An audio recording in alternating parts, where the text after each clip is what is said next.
Ajang ini bukan mengenai beauty, bukan mengenai standar tinggi, standar kecantikan, warna kulit dan lain sebagainya, tapi mengenai kita punya advokasi atau apa sih proker kita untuk visi dan misi dari Miss Global World ini, yaitu human, charity, sama education. Ikut aja, berikan yang terbaik apapun hasilnya, mempresentasikan yang terbaik mengenai Indonesia. Siapa sih di sini yang tidak insecure? Insecure boleh, tapi jangan buat insecure jadi hal yang negatif. Kalau kalian rasa diri kalian lebih, please luapkan itu. Dan yang paling pertama, selalu merendah.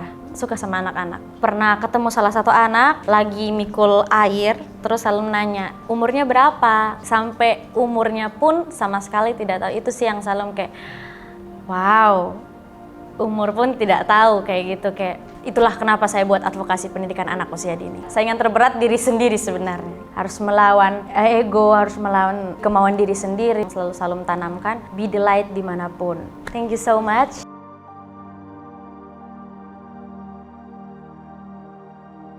Perkenalkan, nama saya Keisha Lumstaning Ratu K. Umur saya 18 tahun, jurusan Fakultas Hukum di Undana juga, dan sekarang saya sebagai Miss Global World 2022. Apa sih yang mendorong Kak Keisha untuk mengikuti ajang ini?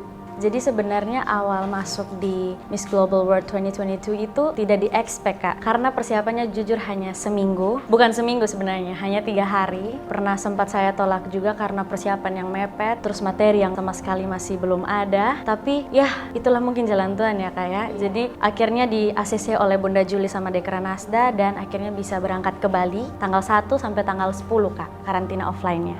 Ada nggak sih model yang paling Kak suka atau bisa dikatakan sebagai motivasi? Ada Ayuma dan Ayusa, itu sih patokannya Salum untuk kesana, karena bukan hanya mengenai beauty tapi brandnya sama behaviornya terbaik. Kompetisi Miss Global World International 2022 ini seperti apa? Terus apa yang membuat ajang ini berbeda dari ajang model atau ajang kecantikan lainnya? Oke, jadi Miss Global World ini ada terbagi dalam 3 kategori. Ada kids-nya, ada teen-nya, dan ada Miss Global World sama misternya. Jadi setiap kategori itu punya pasangan masing-masing gitu, Kak. Dan kita Indonesia mewakili 3 kategori itu, ada teen, kids, sama yang mister. Dan ajang ini bukan mengenai beauty, bukan mengenai standar tinggi, standar kecantikan, warna kulit dan lain sebagainya, tapi mengenai kita punya advokasi atau apa sih proker kita untuk visi dan misi dari Miss Global World ini, yaitu human, charity, sama education. Jadi setiap kontestan harus punya advokasi dan proker yang jauh-jauh sebelumnya sudah harus dibuat, Kak. Contohnya Salum pendidikan anak usia dini dan mengajar di salah satu desa Belboto, dan sebagai pelatih di UPTD Taman Budaya Gersenpoi. Sejak kapan nih Kak Keisha tertarik dengan dunia model? Oke, jadi sebelumnya dari kecil memang lebih terfokus kepada tari, khususnya tarian daerah, dan pernah juga 2021 mengikuti ajang Putra Putri Tari Indonesia, dan puji Tuhan dapat runner up 2 Putri Tari Indonesia. Jadi semenjak ikut pageant itu kayak ketagihan untuk ikut pageant lainnya, dan puji Tuhan dipercayakan sama Kak Romi, itu pendampingnya Salum, dan dipercayakan untuk ikut Miss Global World 2022. Seperti apa persiapan yang dilakukan? Jadi seperti yang Salum sudah bilang, kalau persiapan yang betul-betul mepet, kita fitting baju saja itu siangnya berangkat, fittingnya paginya, dan tiketnya masih di ini jadi atau tidak, ini jadi atau tidak kayak gitu. Ya masih, tapi persiapannya bisa tidak bisa, resiko yang harus diterima memang harus tetap bisa, Kak. Jadi sampai sana pun masih belajar. Nah, yang paling pertama yang Salum mau kasih tahu ke teman-teman, percaya diri sih kalau kita unik, yang mereka lihat itu kita unik, dari negara lain lihat kita itu unik, terus lebih asal lagi tentang pariwisata yang kita punya, terus lebih asa provokasi kita, dan yang paling penting kita punya speech selama 3 menit mengenai diri kita sendiri. Itu sih yang selama Salum persiapkan, dan jangan lupa belajar catwalk. Bagaimana perasaan Kak Shalom ketika dianugerahi sebagai juara 1? Oke, jadi pertama perasaannya kan tidak percaya, apalagi persiapan yang sangat mepet. Terus kayak ikut aja, berikan yang terbaik apapun hasilnya, jangan peduli, yang penting mempresentasikan yang terbaik mengenai Indonesia. Dan perasaan ya pastinya bangga, terus bersyukur, dan terima kasih juga buat teman-teman yang sudah dukung. Itu bukan kemenangannya Salum semata-mata, itu semua dukungan dari semua orang, terkhususnya Fakultas Hukum. Bangga dan puji Tuhan. Berarti banyak hal yang didapat ya? Iya, banyak hal, apalagi culture shock dari negara-negara lain juga kan. Oh ternyata mereka kayak gini, ternyata mereka kayak gini, oh beda sekali dengan Indonesia. Ya, banyak pengalaman yang didapat. Apa sih pelajaran yang paling penting yang Kak Shalom dapat? seperti yang Salom bilang, culture shock. Jadi kayak oh ternyata negara ini berbeda dan ini lebih menghargai. Sebenarnya negara lain kayak awal masuk karantina, awal registrasi sudah berpikir kalau ini pasti negara lain bakal begini nih, ini pasti negara lain bakal kayak gini nih. Kayak sudah berpikir mereka tidak bisa berbaur dengan kita. Ternyata mereka sangat kindness, sangat baik sekali, dan ya banyak belajar sih kalau jangan pernah memandang orang dari cover luarnya sih. Siapa yang paling berperan dalam kesuksesan Kak? Sebenarnya pendukung paling besar semua orang, tapi especially mama sama papa sih Kak. Harapan dan cita-cita Kak Shalom selanjutnya? Sebenarnya dulu cita-citanya banyak sih Kak, pengen jadi dokter, pramugari dan lain sebagainya. Tapi setelah masuk fakultas hukum Undana, jatuh cinta kepada dunia hukum dan lihat-lihat ternyata diplomat juga asik. Menarik, yes. Untuk pencapaian atau gelar Miss Global World International 2022 ini, Kak persembahkan untuk siapa? Yang pastinya untuk Indonesia, NTT, mama, papa, Tuhan, teman-teman yang selalu di belakang layar, yang selalu bergerak di belakang layar walaupun tidak tampak, tapi thank you so much. Motivasi yang Kak Shalom ingin berikan atau Kak Shalom ingin share ke teman-teman?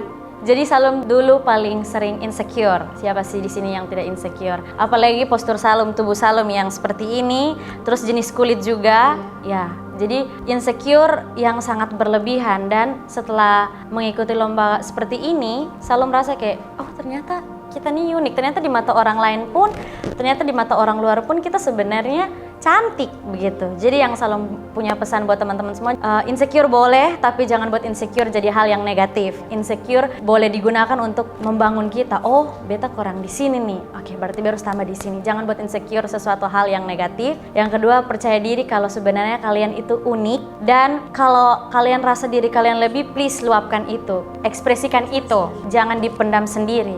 Dan yang paling pertama, selalu merendah. Suka duka dalam kontestasi tersebut?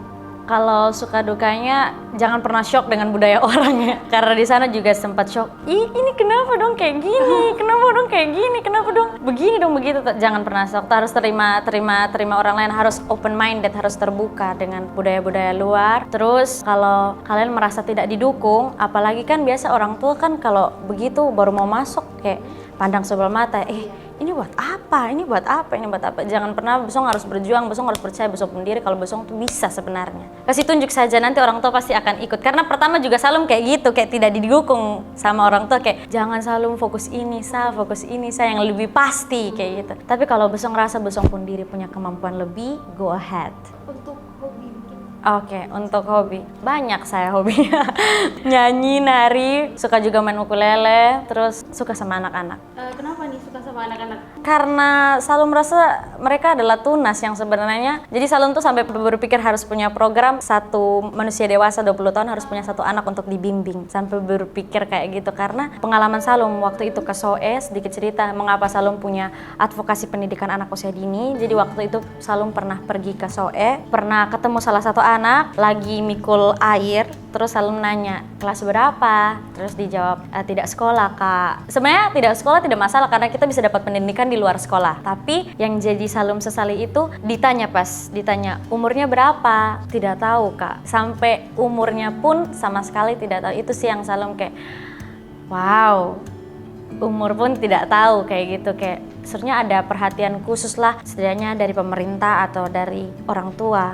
Itulah kenapa saya buat advokasi pendidikan anak usia dini, karena sangat penting kita harus menjaga dari tunas kita yang akar-akar, menjaga dari tunas biar tidak goyah nanti kalau misalnya itu ya. Jadi harus bangun SDM dulu gengs. Kontribusi dari pihak kampus untuk seperti apa?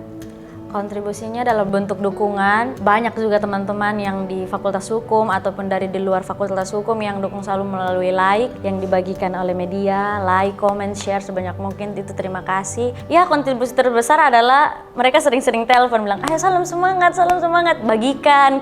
Dukungan yang terbesar itu sih, dukungan dari sosial media kan tidak ada di tempat, tapi mereka selalu dukung dari belakang lewat sosial media. Itu terima kasih banyak. Jika terlahir kembali, Kak Shalom ingin jadi apa? Sebenarnya tidak pernah ingin untuk terlahir kembali karena lebih kepada bersyukur sudah ada saat ini sih Kak. Jadi kalau bisa memilih terlahir kembali dan sampai berada sekarang, lebih milih berada sekarang daripada kembali. Karena belum tentu kembali pun kita menjadi lebih baik. Tapi yang harus kita syukuri ya ada saat ini ya harus bersyukur saat ini Kak. Memiliki pasangan. Bisa diceritakan sedikit bagaimana Oh, mengenai pasangannya. Oke. Jadi pasangan Salum dari Filipina. Dia orang yang charming sih. Maksudnya setiap negara walaupun mereka punya keberagaman yang banyak, tapi mereka selalu appreciate tentang Indonesia. Jadi selama Salum di sana dan kenal, dan pasangan tuh baru di pengumuman terakhir Kak, terakhir karantina. Jadi baru tahu oh ternyata pasangannya ini pas malam penganugerahan baru tahu pasangannya. Selama karantina ya dia charming, terus dia kindness juga, terus sangat momi-momian ya say. Jadi kayak mengayomi karena dia punya adik perempuan juga. Jadi kita dianggap adik sendiri kayak gitu. Untuk saingan terberat? Tidak ada yang terberat. Saingan terberat diri sendiri sebenarnya. Harus melawan ego, harus melawan kemauan diri sendiri. Lu harus kuat Salum, lu harus kuat Salum. Itu sih yang sebenarnya pesaing terberat diri sendiri, bukan orang lain.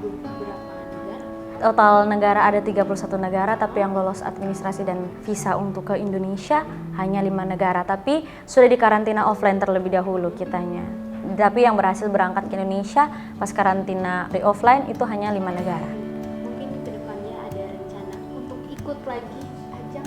Kalau untuk ikut ajang masih fokus dulu sama Miss Global World karena kita juga punya proker yang harus di-up. Jadi kalau untuk ajang belum berpikir sampai di sana, tapi masih fokus ke Miss ini Kak.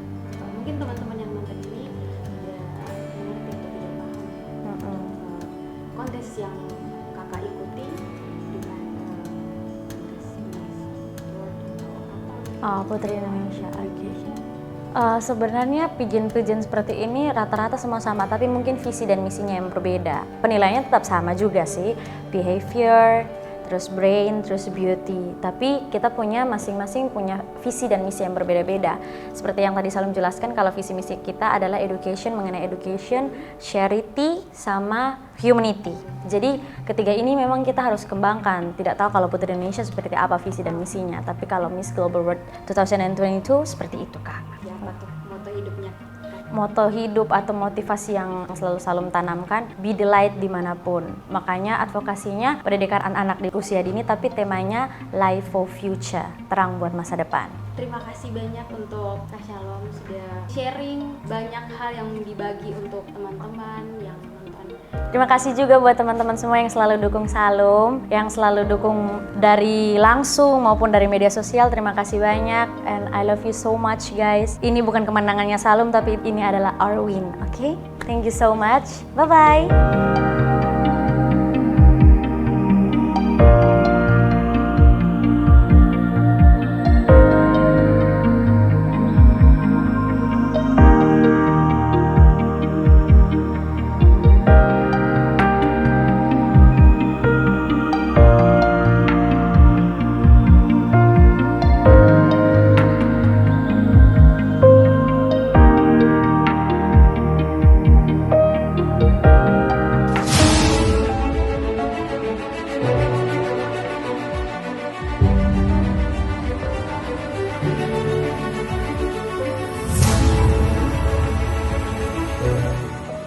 Education is the basic of the development of a country.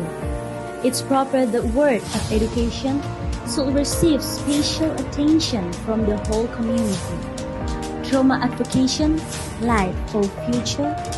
I want to give special attention to children education, because I believe the future of a nation's success lies in the hands of extraordinary children.